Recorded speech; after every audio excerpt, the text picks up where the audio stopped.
মাসওয়ালার ঘটনা শোনো। নিনুয়া নামক শহরের মানুষ আকাশের রং দেখার পরে তারা বুঝতে পারছে গজব আমাদের খুব কাছাকাছি। যেই পরিমাণ আওয়াজ গজব আমাদের কাছাকাছি চলে আসছে রে। যার মাসওয়ালা, ওনার নাম মাসওয়ালা না, যেটা ওনার উপাধি, ওনার নাম হলেন হযরত ইউনূস আলাইহিস সালাতু ওয়াস সালাম। ইউনূস নবীর আল্লাহ মাসওয়ালা বলে ডাক দিয়েছেন। সাহিবুল হুদ, মাসওয়ালা। উনি মাছের ব্যবসাও করতেন না, মাছ চাষও করতেন না, কিন্তু উপাধিটা মাছওয়ালা করলো কেন, এটা আমরা মনোযোগ দিয়ে শুনলে বুঝতে পারব। দ্বিতীয় ভাবনার মনোযোগ,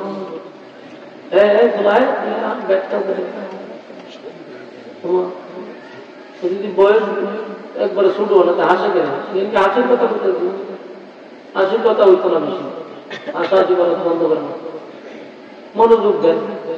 বলুন মাছওয়ালা কি নবীর নাম? আল্লাহ ওনার মাছওয়ালা বললো কেন, এইটার ভিতরে আলোচনা আছে। আল্লাহ মাছওয়ালা, মাছওয়ালার ঘটনা এটার ভিতরে আছে। আসুন আমরা আগে থেকে শুনি যে আল্লাহ মাছওয়ালা নাম কেন বলেন। ইউনূস আলাইহিস সালাতু ওয়াস সালাম নিনুয়া নামক শহরে বাস করতেন। এই শহরটার মধ্যে 4 লক্ষ মানুষ ছিল, আর উনি কালেমার দাওয়াত দিত। এই শহরে মানুষ ছিল 4 লক্ষ। উনি যে কালেমার দাওয়াত দিত, একদিন 2 দিন দিছে না, প্রায় 40 বছর কালেমার দাওয়াত দিছে। 40 বছর কালেমার দাওয়াত দিছে। 40 বছর কালেমার দাওয়াত দিছে ঠিক, আশ্চর্যের ব্যাপার হলো 40 বছরে একটা লোক কালেমা পড়ছে। চিন্তা করেন এটা কত ভালো মানুষ। 40 বছর একজন আল্লাহর পয়গম্বরে দাওয়াত দিচ্ছে, একটা মানুষও কালেমা পড়ছে না। শুধু কালেমা পড়ছে না এতটুকু তো ভালোই ছিল, উল্টা ইউনূস নবীরে মারতে মারতে রক্তাক্ত করছে। কেমন জাতি নবীরে মারছে, কালেমার দাওয়াত দিতে গিয়ে উনি অনেক নির্যাতনের শিকার হয়েছে, অনেক মারধর করছে। একদিন 2 দিন না, 40 বছর কালেমার দাওয়াত দিল, একটা মানুষও কালেমা বলে। এমন এক জাতি। ইউনূস নবী এক পর্যায়ে আল্লাহর কাছে হাত তুলে, আল্লাহ কোন জাতির কাছে বাড়াই না, কালেমা তো করই না, উল্টা আমার মারধর করে, আমার দেখানো ভাই মারে রক্তাক্ত করে। ইতার ভিতরে তো ভয় দয় নাই, আপনি একটু এদের ব্যাপারে ব্যবস্থা নেই। আল্লাহ বুঝতে পারছে যে ইউনূস নবী রাগ করছে।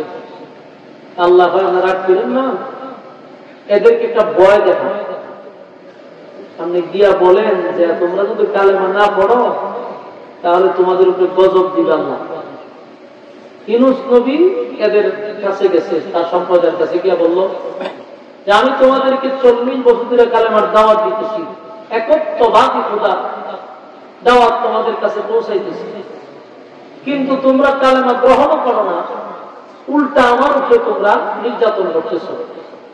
আমার আল্লাহ স্পষ্ট ঘোষণা দিচ্ছে, তোমরা যদি কালেমা না পড়ো আল্লাহর পক্ষ থেকে তোমাদেরকে পাকড়াও করবে, তোমাদের উপরে গজব আসবে। এখনো সময় আছে, তোমরা কালেমার দাওয়াত গ্রহণ করো। এই কথা বলার পরে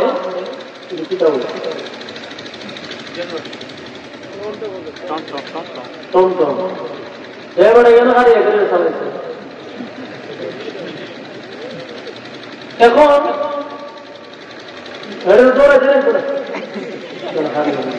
বিরক্তি লাগবে, মনোযোগ দেন আমরা সব সাহেব। ইউনূস আলাইহিস সালাতু ওয়াস সালাম তার সম্প্রদায়ের কাছে গিয়া বলছে যে তোমরা যদি কালেমার দাওয়াত গ্রহণ না করো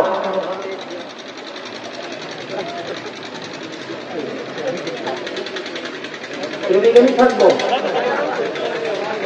আপনারা কেউ না এটা বলা যায় না।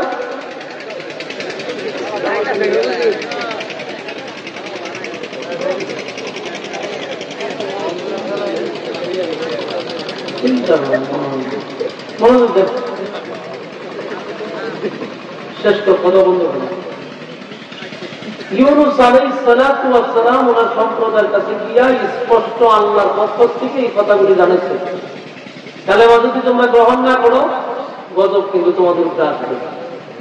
এই কথা বলার পরে তারা ভয় পাওয়ার কথা না, উল্টা তারা যে কথাগুলি বলছে অত্যন্ত ভয়ানক। তারা ইউনূস নবীর ভয় আপনার আল্লাহ গজব দিব, কবে দিব দিন তারিখটা আমরা একটু বলে দেব। চিন্তা করেন, ভয় তো পাই নাই, উল্টা হয়তো 3 তারিখ পায় না কেন, কবে দিব কখন দিব আমরা একটু জানান, আমরা প্রস্তুত। সভ্য না, কোন জাতির কাছে ভয় পায় না, আবার 3 তারিখ বলে জানাই দিত আল্লাহর কাছে। আবার ইউনূস নবী বলে, আল্লাহ আমরা বলছেন গজব দিবেন, আমি আর জানাইছি।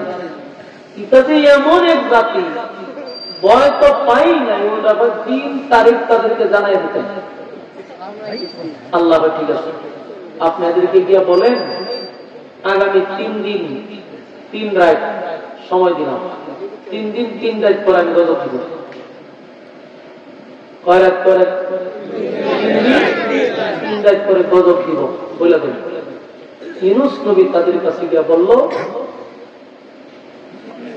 তোমরা যেহেতু দিন তারিখ চাইছো, আল্লাহ আমার স্পষ্ট জানাইয়া দিছে আগামী 3 দিন 3 রাতের ভিতরে তোমাদের উপর গজব দিব। এর আবার কোনো অসুবিধা নেই, আমরা তারিখ বলে দিচ্ছেন, বলেছে আমরা জানবা, আমরা এটা মোকাবেলা করার মতো ক্ষমতা আছে। পরিবর্তন দিন তারিখে বলে দিলাম, এরপরও ভয় পায় না, এই জাতি পরিবর্তন হওয়ার সম্ভাবনা নির্যাত আল্লাহ এর উপর গজব দিব, সুতরাং আমি চলে আসি। ইউনূস নবী ওনার স্ত্রী এবং ওনার 2 সন্তান লইয়া গেছে শহর চাইয়া আরেক শহরে গেছে, মানে কারণ দিব না, কারণ এটা নবীদের সিস্টেম, যেখানে গজব আসতো নবীরা এই জায়গায় থাকতো না, টাকা ছেড়ে দিয়া আরেক জায়গায় চলে যেত, আল্লাহ তাদেরকে নিরাপদে নিয়ে যেত। ইউনূস নবী তার স্ত্রী এবং সন্তান নিয়ে অন্য একটা শহরে গেছে। আর এইদিকে এরা দিন তারিখ শোনার পরও এদের ভিতরে কোনো ভয় নেই। একদিন চলে গেছে, এক রাত চলে গেছে। এদের একটা সিস্টেম ছিল কি, প্রতিদিন সকালবেলা এরা ইউনূস নবীর বাড়িতে গিয়ে ইউনূস নবীর উপর অত্যাচার করতে, এটা রুটিন ছিল। প্রতিদিন ইউনূস নবীর বাড়িতে গিয়ে ওনারা অত্যাচার করতো অথবা গালমন্দ করে। প্রতিদিন সকালে এরা রুটিন, সকালবেলা বাড়িতে সবাই বাইরে ভর্তি দিত, আর ইউনূস নবীর বাড়ি থেকে একটু হামলা টামলা দিয়া আবার যেত। তো ওই প্রতিদিনের মতো সকালবেলা গেছে ওনার বাড়িতে, বাড়িতে গিয়ে দেহের দরজা সব লাগে, বাড়িতে কেউ নেই। ঘটনা কি, ইউনূস গেল প্রতিদিন সকালে তার বাড়িতে আসি, প্রতিদিন তার সঙ্গে আমরা খারাপ আচরণ করি, কোনদিন তো দরজা লাগানো চাই না, যেন কোথায় তালাশ করতে লাগে। এদের মধ্যে একজনকে বলল, শোনো, অতীতে নবীদের কাছ থেকে শুনলাম এবং ইতিহাস পড়লাম, যে স্থানে গজব আসে এই স্থানে নবীরা থাকে না। ইউনূস নবীর দিকে তোমরা লক্ষ্য করে দেখো, 40 বছর সে আমাদের মাঝে ছিল, কালেমার দাওয়াত দিছে, তার রবের দাওয়াত আমাদের কানে কানে পৌঁছাইছে। আমরা প্রতিদিন তার উপরে নির্যাতন করছি, টিকতারি মারছি, আমরা তার হাসাহাসি করছি, কোনদিন গ্রাম ছেড়ে যায় না, আমাদের সাথে কোনদিন খারাপ আচরণও করে নাই। কিন্তু গতকালকে আমাদেরকে গজবের ঘোষণা দিয়া আজকে ওনার বাড়িতে তালা মারা, তার মানে 100% গজব আসবে, সন্দেহ নেই। কথা তো সত্য। এতদিন তো ইউনূস গেছে না, এত মার মারছি, এত গালাগালি করছি, ইউনূস তো এলাকা ছাড়ছে না। গজবের কথা বই এলাকা ছেড়ে দিচ্ছে, তার মানে গজব আসবে। এতক্ষণে এরা দিচ্ছে একটা লাড়া দিচ্ছে, ভয় করছে হইতে পারে, গজব হইতে পারে। এরকম এরা মুখ পড়েছে যে গ্রামে গঞ্জে শহরে গঞ্জে কোথায় ইউনুস আছে তারা তালাশ করে নিয়ে আসবে। সারা শহর তালাশ করছে, ইউনুস নবীর পাইছে না। এখন আরো নিশ্চিত হয়েছে যে 100% গজব আসবে। এর ভিতরে আরো একদিন শেষ, এক রাত শেষ রইল, একদিন এক রাত। এরা বৈশাখ পরামর্শ করছে কি করা যায়, গজব কে আসবে? একদম আরে না তাও কথা কি এর গজব আসবে। আবার কেউ যদি আসে, এই যদি আসে, আবার কেউ যদি আসে, আবার কেউ না আসবে না, এই কথা তার একদিন শেষ। 3 দিন চলে গেল, 2 রাত চলে গেল, রয়েছে মাত্র 1 রাত। রাত অপেক্ষা করছে, সকালবেলা তাই তো শেষ, দিনও শেষ। যেদিন গজব আসবে সকালবেলা তারা তাকায়া দেখে আকাশের রং ভিন্ন কালার করছে, রং ভিন্ন হয়ে ভয়ঙ্কর রূপ ধারণ করছে। অতীতে আকাশের রং এমন দেখে নাই। সমস্ত মানুষ ঘর থেকে বাহির হয়ে আকাশের দিকে তাকায় আছে যে লক্ষণ তো খুব খারাপ। এরকম আকাশ আমরা আর অতীতে দেখি নাই। আবার একটা শব্দ হচ্ছে, শব্দ হইল আমরা বৃষ্টির সময় আমরা ঠাডা পড়ে না, আওয়াজ করে না, ঠাডা পড়া লাগে সবাই বাংলাদেশে তখন না বাপু আমেরিকাতে এলাম তো কোন বৃষ্টি হইলে যে একটা ইয়ে দেয় আওয়াজ হয় না, ভয়ঙ্কর আওয়াজ, এর মধ্যে ভয় লাগে। এমন জুড়ে মানে এরকম বোঝা যায় যে ঘরের কাছে ঠাডা হচ্ছে না, ঠাডা আমরাও ঠাডাই করি। ঠাডা পড়লে করে মানুষ একটা ভয় পায় বলছে, ঠিক কিরকম আওয়াজ আসতেছে, ভয়ঙ্কর আওয়াজ, বড় বড় শব্দ করতেছে।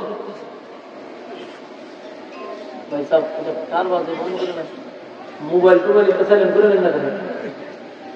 এখন দেখেন এই আওয়াজ যখন শুরু হয়েছে, অন্যদিকে আকাশের রং পরিবর্তন হয়ে গেছে। সব মিলাই আরো বুঝতে পারছে গজব। এখন কয় আমরা কি পাই না, এতক্ষণে তারা বুঝতে পারছে যে গজব আসবে এবং গজব আইসা পড়ছে। তারা চোখে দেখে গেছে আকাশের রংটা এমন ভয়ঙ্কর ছিল না। আর এই আওয়াজ পুরো ঠিক আসতেছে, এটা যত সময় যায় তো বাড়তেছে। এরা ভয় পাইছে, শুধু শেষ না, এরা কান্না শুরু করছে। এখন কি করি, কে বাঁচাবে? এটা তো মোকাবেলা করা সম্ভব না। চিল্লা আল্লাহ শুরু করছে।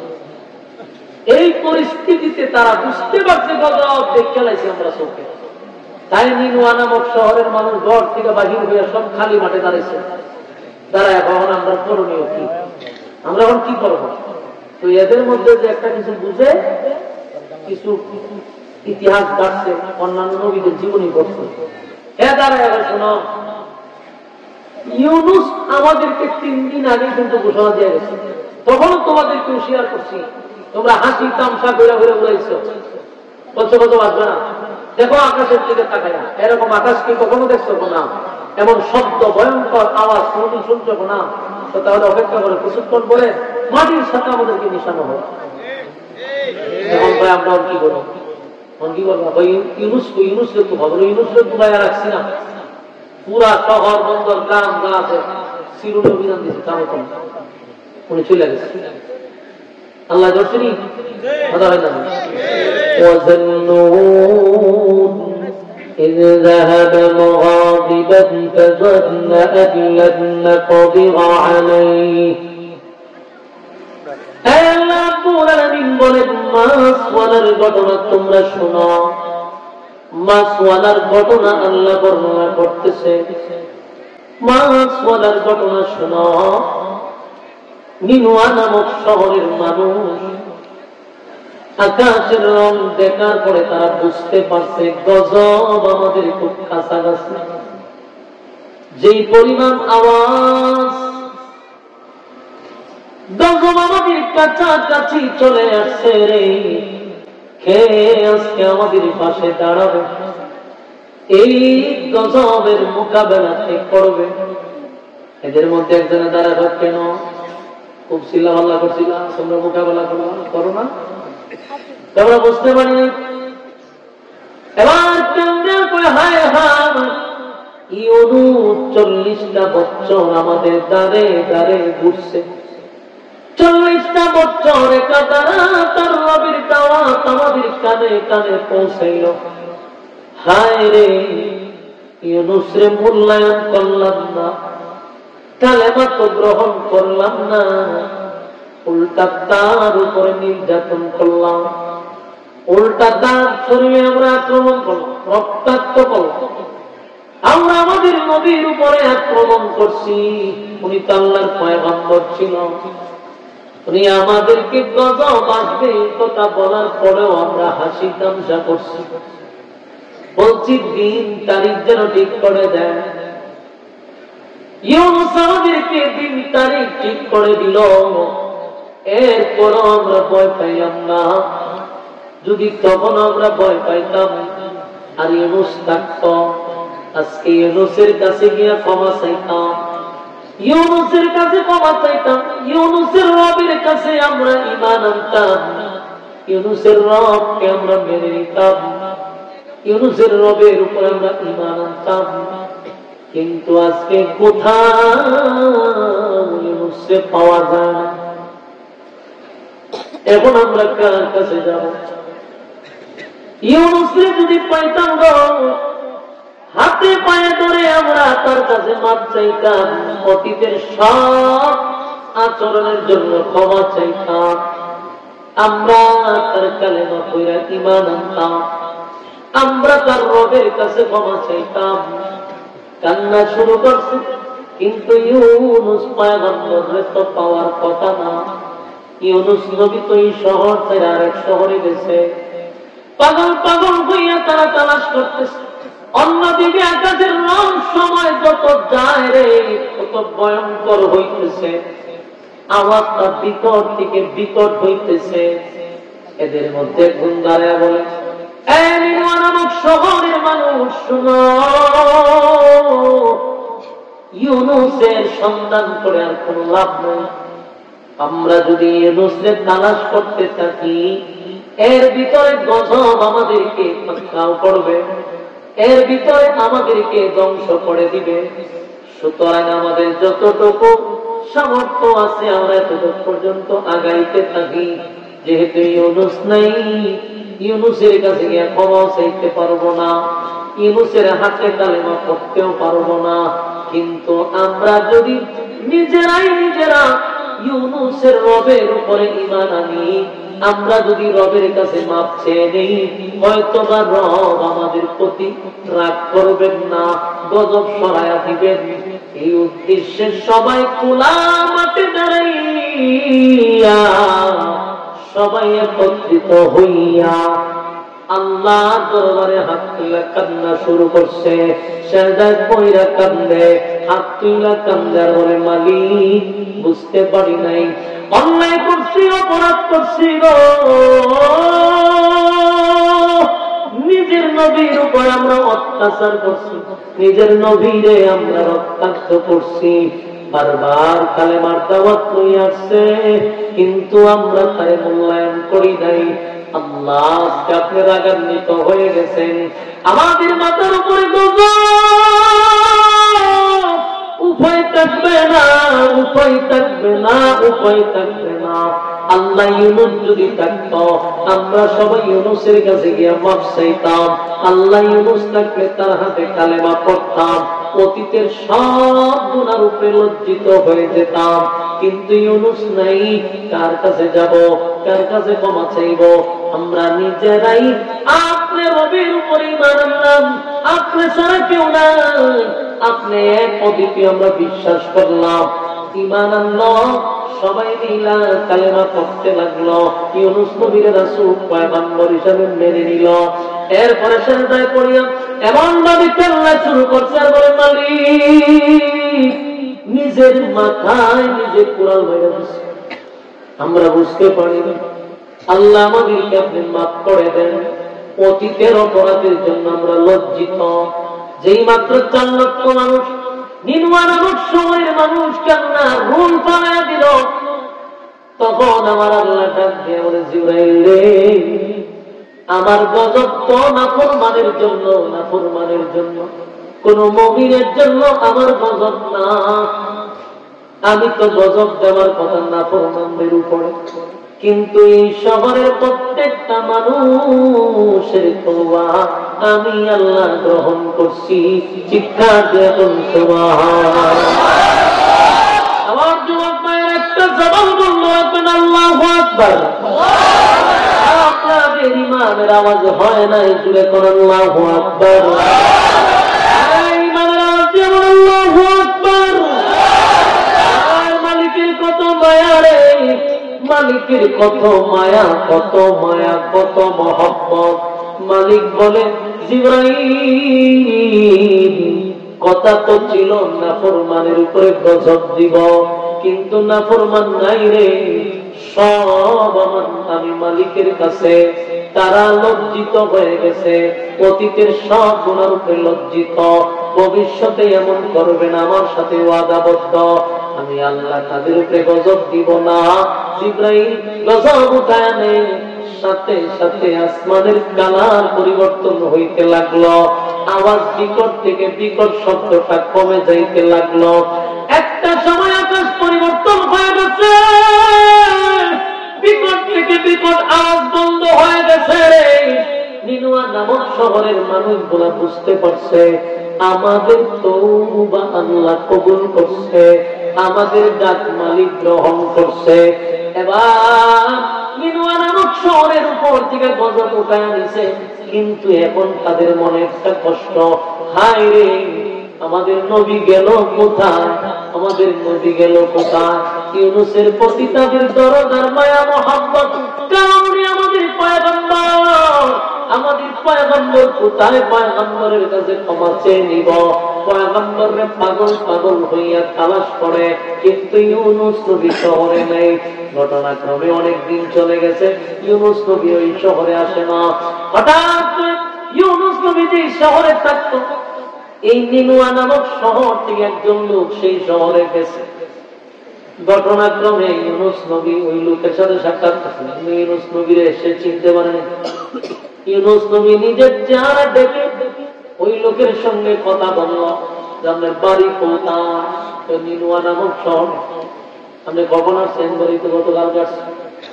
ইউনূস নবী আশ্চর্য হয়ে গেছে, এই শহর তো ধ্বংস করে দেওয়ার কথা, আমি তো জানি শহরে তো দিনে একেবারে ধ্বংস হয়ে গেছে, কিন্তু সে কয় গতকাল গেছে। সবই জায়গায় ভাই, ওই শহর কি ধ্বংস হয় না? শহর ধ্বংস হইব কেন? শহরের মানুষ কি সব আছে বলে সব আগের মতো আছে? কোন ঝামেলা হলে কোনো ঝামেলা না। ইউনূস নবী বেশি কিছু বলে না, এখান থেকে সরে গেছে। সরে গিয়ে ইউনূস নবী চিন্তা করেছে ঘটনাটা কিনা। আল্লাহ নিজে কইল দিন তারিখ ঠিক করল, গজব দিবে। আমি তো জানি পুরা দেশ ধ্বংস হয়েছে, কিন্তু এখন কই শহর বলে আগের মতো আছে। কিন্তু হেও ভয় না যে শহরের মানুষ কালে মানুষ, কারণ উনি তো আরো চিন্তা না। যেই জাতিরে আমি নিজে বলছি আমি আল্লাহ ভয় পাবো, এক আল্লাহ দাওয়াত দিলাম দিনে রাত্রে, এরা কালেমা পড়ল না, আমার নবী মিলে বিশ্বাসই করে না, কালেমাও করে না, উল্টা আমার মারতে মারতে জিন্দিগির কাম শেষ করেছে। এই জাতিরে গজবের ভয় দেখায় না, তারা গজবের ভয় পায় না। গজবের 3 তারিখ দিয়ে আইলাম, এখন গজব আসছে না, এরা ধ্বংস হইছে না। আমি যদি এই গ্রাম যাই আবার, এখন তার এরা ভিতরে বই না, আমি গজব আইছে না, ধ্বংস হয়েছে না, আমার কোনো তার বেরো নাই, আমার এরা বাইরে হয়ে গেছে। মূল কত হইল ইউনূস নবী তো আর জানে না। কথা কি বুঝতেছে? ইউনূস নবী কি জানে না? এরা সব মুসলমান গেছে। ইউনূস নবীর ধারণা কথা এটা ঠিক, যদি তারা ওই পর্যায়ে থাকতো আর গজব নাই তো ইউনূস নবীর বাইরে বাইরে ডাইরেক্ট হত্যা করতো তারা। ইউনূস নবী চিন্তা করছে যে না, লক্ষণ খারাপ। যেই জাতি এমনি আমার মারে। আর গজব আইছে না, আমি কইছি গজব এবার আইছে না, আমার বিশ্বাস করতে না, মেরে বলে যায় না, এইটা আমার দাম ইউনুস নবী না, আমরা সব গেলে আমার হত্যা করবো, এছাড়া কোনো উপায় না। ইউনুস নবী ঘটনা এই শহর থাকতাম, আমি দেশ হিসেবে এতক্ষণ তো দেশের ভিতরে ছিল, আর একটা শহর আছে, পর ওই দেশই থাকতাম, দেশ থেকে বিদেশ যাবো। উনি সিদ্ধান্ত নিচে দেশ ছেড়ে দিল, আর এই সিদ্ধান্তটা এটা কিন্তু আল্লাহর পক্ষ থেকে না, এই সিদ্ধান্ত ওনার ব্যক্তিগত। উনি যে সিদ্ধান্ত নিচে যাবো দেশ থেকে, এটা আল্লাহ বলে দিছে, এটা ওনার ব্যক্তিগত সিদ্ধান্ত। মানে এখন পর্যন্ত কোনো ওহী আসে নাই, উনি সিদ্ধান্ত নিচে চলে যাবে। ওই কথাটা আল্লাহ এখানে বলছে, إذ ذهب مغاضبا فظن أن لن نقدر عليه فنادى في الظلمات। আল্লাহ মাছওয়ালায় যখন রাগান্বিত হইয়া দেশ ছেড়ে বিদেশ চলে যায়, মাছওয়ালায় মনে করছে আমি মাছওয়ালারে ছেড়ে দিব, কিন্তু মাছওয়ালায় জানে না আমি তারা পাকড়াও করবো। কথা কেমন বুঝতেছে? এই আয়াতে আল্লাহ এই কথাটি বলতেছে যে মাছওয়ালায় যখন রাগান্বিত হয়ে চলে যায়, রাগ করছে, যেই জাতি ধ্বংস হইছে না, আমি জাতিটা যাইতাম না, এটি গেলে আমার মেরে নিব, আমি দেশ ছেড়ে বিদেশ যাব। এটা ওনার ব্যক্তিগত সিদ্ধান্ত, আল্লাহর পক্ষ থেকে কখনো কোনো মেসেজ আসে না। ওই আল্লাহ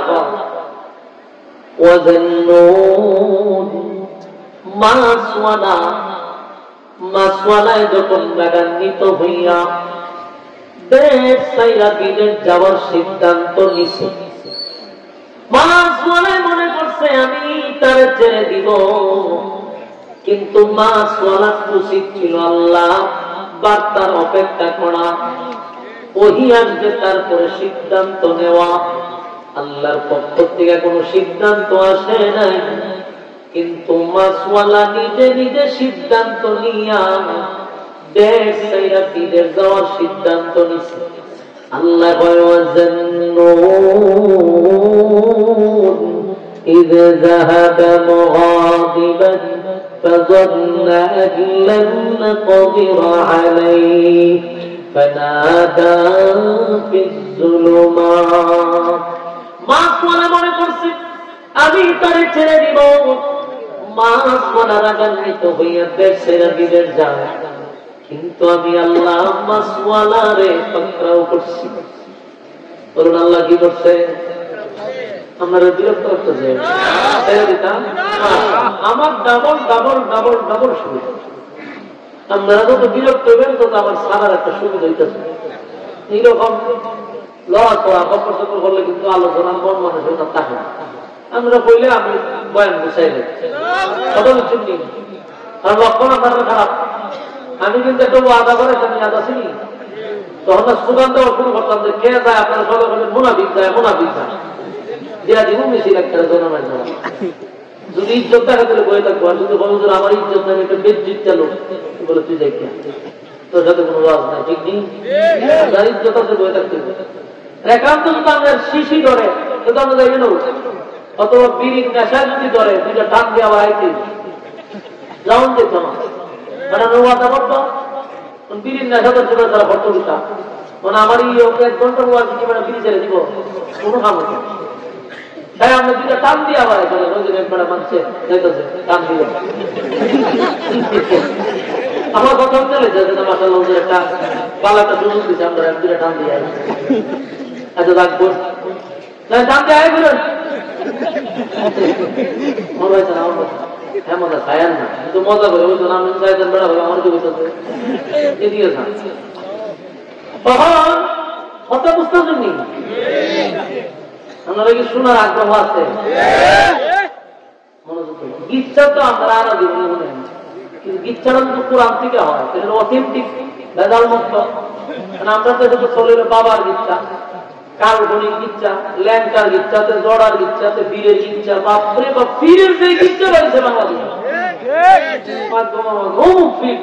খালি গীতটা বীরের, ফিরের ইচ্ছা পোয়ার ফজিলতটা কি তার কেরামতি বাড়াইলে মরিদান বাড়বে। কোরআন শরীফ মাত্র 500 আয়াত, খুব মনোযোগ, 500 আয়াত। কত আয়াত? 500 আয়াত শুধু বিধিবিধান, 500 আয়াত। বাকি 6000 আয়াত হলো ইচ্ছা।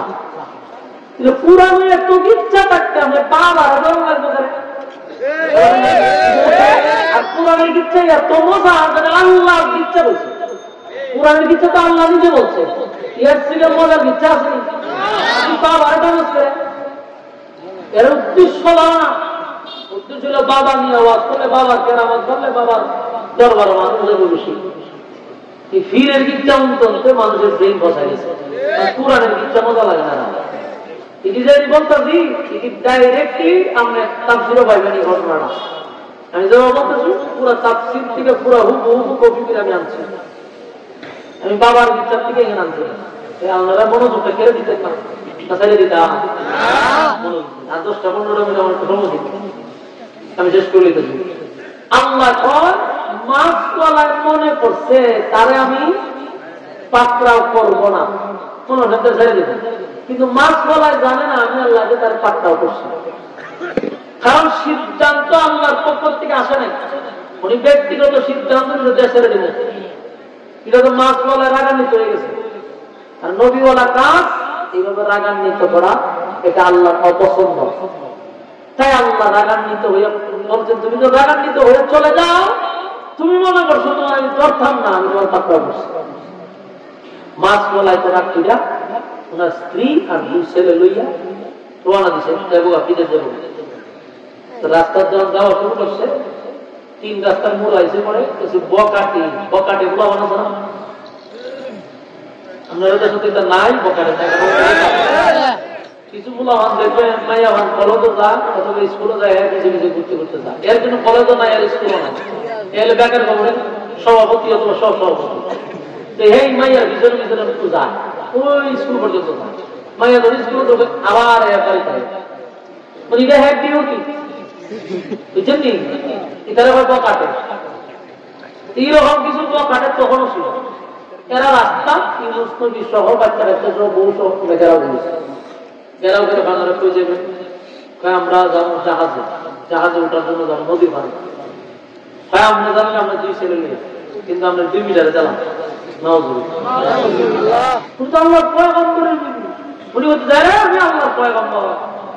বুঝছি আমরা জানি আমরা বিবি দিয়া জিজ্ঞেস কেন আমরা নেতায় বলছি রাস্তা দিয়া কোনো মহিলা গেলে, কোনো মেয়ে মানুষ গেলে আমরা যেন তার কাছে নিয়ে দিয়ে আসি, এটা আমাদের দায়িত্ব। আমরা দায়িত্ব পালন করতেছি, তো আমরা জানি আমরা বিবি আমরা তুলে দিলাম। সভ্য না, মারাত্মক খারাপ। আমি এটা আল্লাহর ভয় আনবো, আমার বিবিরা আটকায় দেয়, ঘটনা। তখন উনি খুব জোরাজুরি করতেছে, কোনো কাম হয়। তখন ইউনুস নবীর বিবি বলতেছে যে একটা কাজ করে, আমরা ডুবে চলে যান না, আর আমার আল্লাহর জিম্মায় ছেড়ে দেন। তো আল্লাহ বাড়ি দিয়ে বলবে কম জানি বললে বলে। ইউনুস নবীর বিবি বলতেছে যে আপনি আমার আল্লাহর জিম্মায় ছেড়ে দেন, আর আপনি আপনার সন্তান নিয়ে চলে যান। ইউনুস নবীর পরিস্থিতি বাধ্য, ছেলে 2 জন লইয়া রওনা দিয়েছে, বৌরে দিয়ে গেছে বকাটের কাছে। এই বকাটের আমরা লইয়া গেছে, শুরু হয়েছে কিন্তু পাকড়াও, বুঝতেছেন? এই শুরু হয়েছে। আল্লাহ কি তা বলেন, ওয়াজান্নুন إذ ذهب مغاضبا فظن أن لن نقدر عليه فنادى في الظلمات। আল্লাহ বলে মাছ ধরার রাখলে লাগা মনে করছে আমি তার পাকড়াও করতাম না। পাকড়াও বলে শুরু হয়েছে নি হতাশা। আপনারা জানো ওয়াজ করলে মন রাখবো আমার, আমি বালিশ দিয়ে বলতো ঘুমায়, ঘুমতে আবার ওয়াজ করে আবার ঘুমায়, নিরহম লাগে ওয়াজ করে। বক্তা শুরু করলো সেদ্ধে তুলে না, মমি সিং আর খুশি যায় ওয়াজ করে। কারণ মাঝে সব তারা মুখ বাইন্দা বলছে না, আমরা কোনো কথা বল দিত না, উজুর রে আনছি কথা বলে। আর আমরা 2 কান দিছি, উজুরে খালি আমরা খানাটা ঢুকাইবো আর উজুরের মুখটা বের করবো, আমরা মুখ বন্ধ। এই যে নিয়ত ফিরে বলছেন, এই নিয়তে তো বক্তার ফিকা পড়ে না। যার জন্য আমরা এগুলো ওয়াজ করতে আমরা পুরো আমার চাঙ্গা ভাত করতে মন চায়। সেইরকম গুরুস্থান একজন মানুষের জীবিত বসায় রাখে, এই লোক তো জানাজা ছাড়া ছাড়া আর কিতা করে তোমার।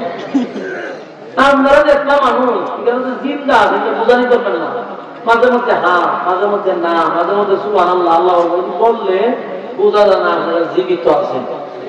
আর যেই বেশ করছেন এখন আমার জানাজা করা নিজেরা কোনো উপায় নেই, বুঝতে শুনে আপনারা চুপ থাকছেন। তো মাঝে মধ্যে হা না করে কি গুনইব, সুবহানাল্লাহটা করে কি সব টাওয়ার চালাবেন, এটা দিতে আলাদা বলবেন মনোযোগ দিয়ে শুনে মাঝে মধ্যে হা হুঁতে চলে যে কথা বলে তার কথা বলা রাখতে হবে। ইউনূস আলাইহিস সালাম রাখলেন ওর জায়গা, আল্লাহ কথা বলছেনি আলো শুরু হয়েছে, প্রথম ডাবেই বউ নাই কথা বলছে। এরপরে উনি দুই সন্তান নিয়ে আবার যাওয়া শুরু করছে, কোন নদী ভালো যাবে জাহাজ, দেশ বাইরে থেকে তো জাহাজ যাবে, তখন জাহাজ ছিল, জাহাজ তৈরি কোন নবীর কাছ থেকে জানেননি, নূহ নবীর থেকে শুরু হয়েছে জাহাজ। তখন ছিল এই সময় 2 তলা 3 তলা জাহাজ আছে, হাজার হাজার বছর আগে, তবে এত উন্নত না, এখনকার মতো উন্নত না। এই সময় ফাল মাল দিয়ে বাতাসে টেনে নিতে হয়, সিস্টেম ভিন্ন আছে।